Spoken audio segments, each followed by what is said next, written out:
તો કહેવાય છે કે સમય જાય છે અને પુણ્યાને મચ્છુમાની ભક્તિનો રંગ લાગ્યો અને આખો દિવસ મચ્છુમાની ભક્તિ કરે છે।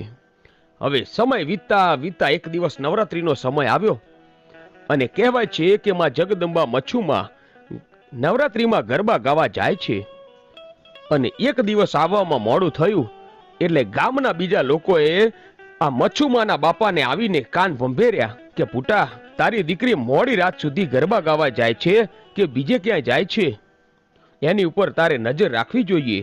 આમ ગામવાળાઓએ શંકા કરી, પણ ભૂટાને ખબર હતી કે એની પર શંકા ન કરાય, આ તો સાક્ષાત જગદંબા છે।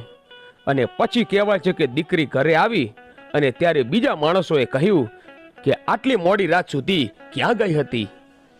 ત્યારે મચ્છુમાએ કહ્યું કે તમને મારી પર શંકા છે, તમે હજુ મને ઓળખ। આ વિડીયોનો બીજો ભાગ જોવો તો તમને મારી ચેનલની અંદર